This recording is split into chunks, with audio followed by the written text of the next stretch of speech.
Hey everybody, this is JDGaming back today with another episode of Get Better at Yu-Gi-Oh! Today we're stepping back to the very origins of the series. We're going to revisit the episode on numbers that are relevant for deck construction, especially now that we've had the no first turn draw rule for 2 years.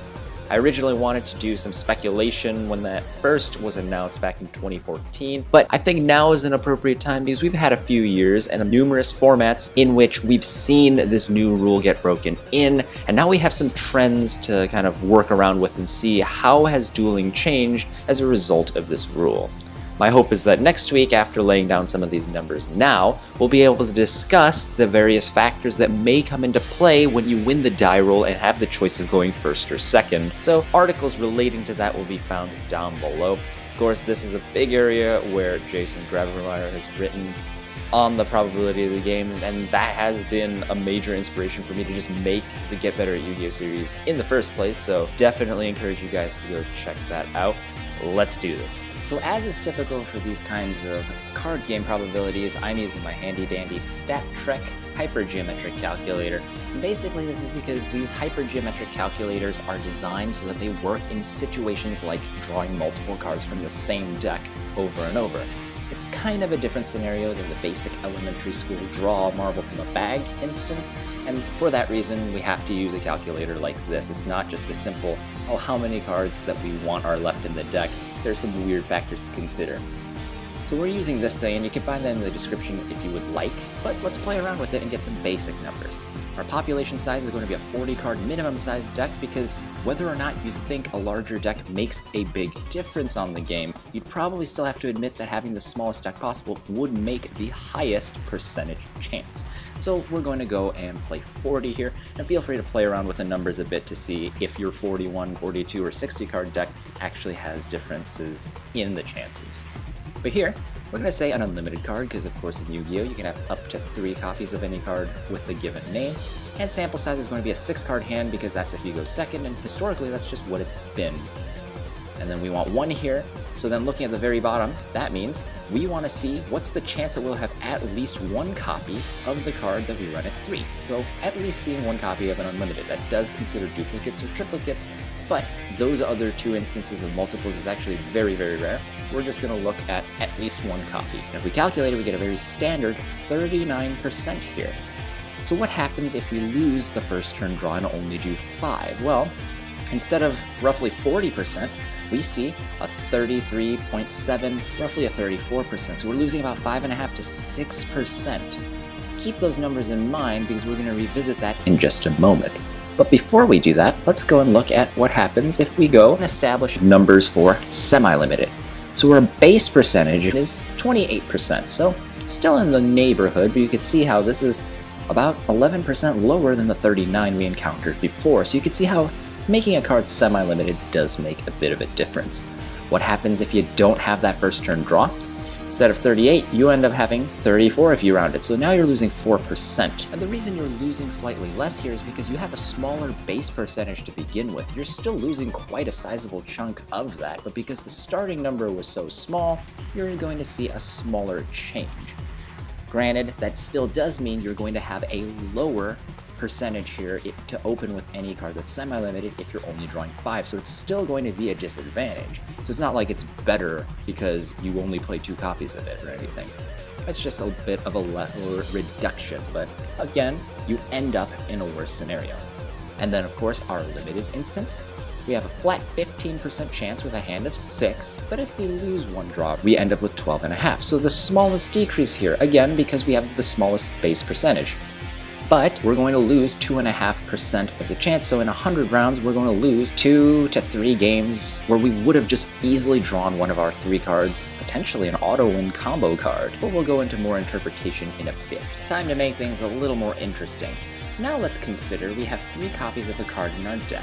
We're drawing 6 in our opening hand, and we want to see what's the chance that we draw doubles, because let's say it's something like Instant Fusion or Reborn Tengu, and you just don't want to see multiples at a time. Good news is you only have a 5% chance that you will draw 2 or 3 copies, so we have 5% chance that we're going to open with a multiple. It's not bad at all. That's 5 in every 100 games. That's 1 in every 20. So if you have a really long tournament where you have 20 different games, you're still only going to have that happen like one time. So again, this is long-term averages, and it's not like you're going to expect all the time that it will follow this pattern. But in the long run, this is a number that you can use to kind of guide your decision making. It's something that you can fall back on if you have no other reason to believe in anything else. But what happens if we go and play only 5 cards in our draw? Well, you can see we actually fall to 3.6%. Even if you round that up, that's still a solid percentage decrease in how often our doubles happen. So it's not like it's always bad that we draw fewer cards. It may actually help in instances where you don't want to open with multiples of specific cards. Of course, it really does depend on what the thing is. If it's something like Instant Fusion where you may hold on to it a bit until you find the best time to release Norden, you will accumulate multiple copies even if you don't open with it. So that's something to still keep in mind. If you don't use something early, it may build up in your hand, and multiples can accumulate despite the probabilities that we see here. But this is at least a low percentage. Let's go a step further. What if we only have 2 copies? What's the chance in a 6-card hand that we would draw both of them?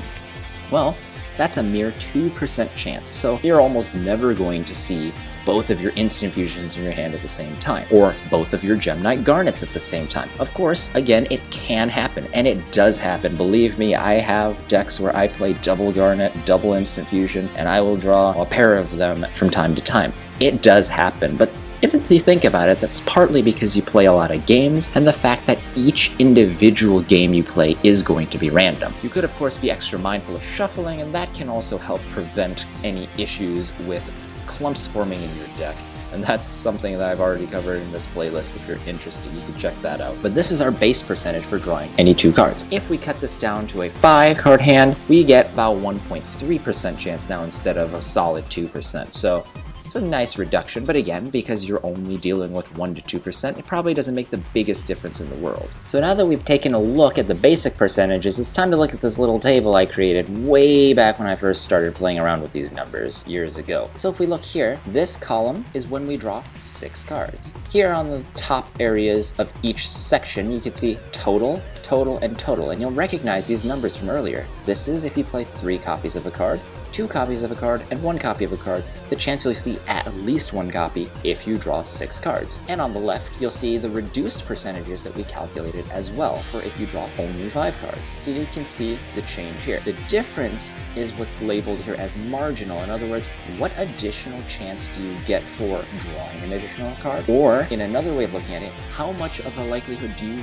lose because you don't get that first turn draw? And then I carried that marginal amount all the way across until the deck runs out. I want to point out something weird about limited cards. So if you look here, marginal stays consistently at 0.25 no matter where you go here. And if you look at our graph, that holds consistent.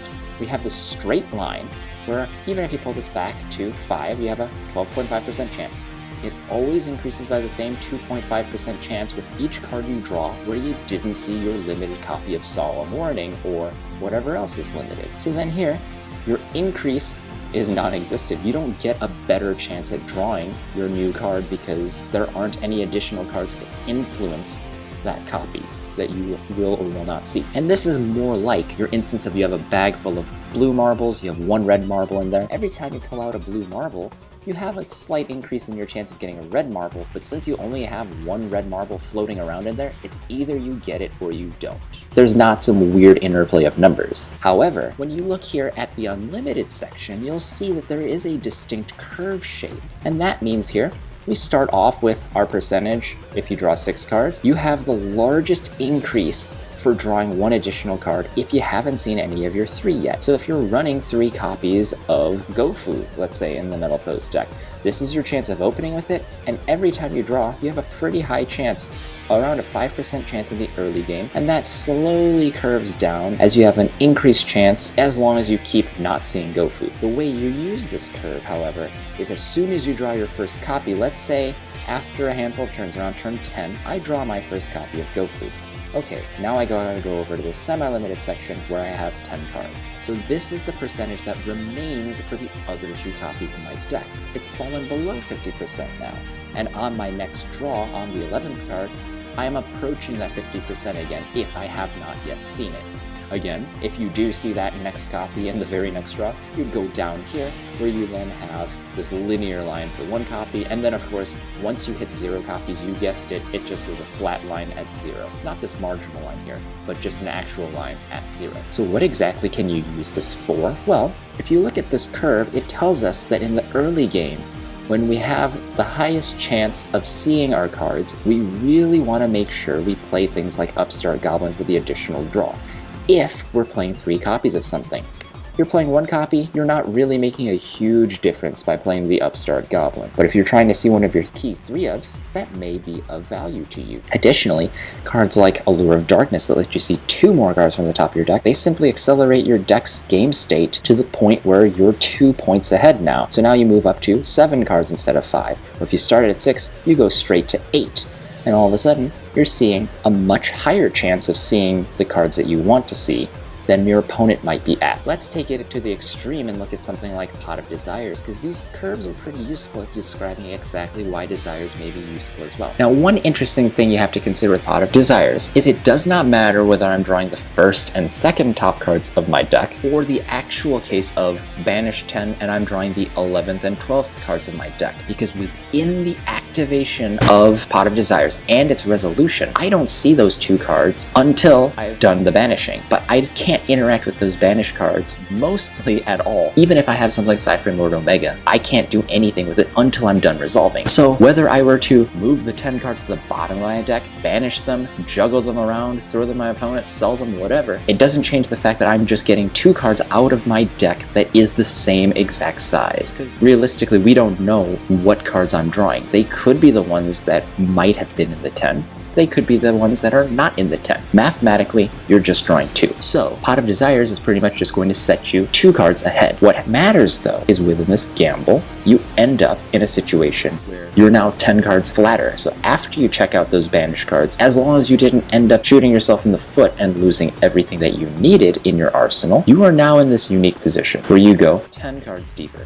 So you add 10 to that situation. So if you started with 6, you drew 2, you go 10 more, you're now at 18 cards. So if you somehow didn't see any copies of a card at 3, this is where you'd be. And again, if you saw another copy of it, simply go to the correct curve. Maybe you have 2 copies remaining because you drew or banished 1. Maybe you lost 2 of them and you only have 1 left. Regardless, you go to wherever it says point number 18 on the timeline here, and that's where you are in your deck. So now, from this point on, if you are not screwed by what you've banished, you will have a much higher chance of drawing anything remaining in your deck because of all the thinning that you've done. And so that puts you at a huge advantage over your opponent if your gamble paid off and you didn't lose exactly what you need. Of course, the gamble itself and whether or not that's worth it is something that really deserves its own video and a lot of playtesting with individual strategies to see if it's truly worth it in your deck. But hopefully this illustrates the fact that acceleration, deck thinning, puts you at a certain point in the game where your probabilities shift drastically depending on where you are in this curve. And Pot of Desires, Allure of Darkness,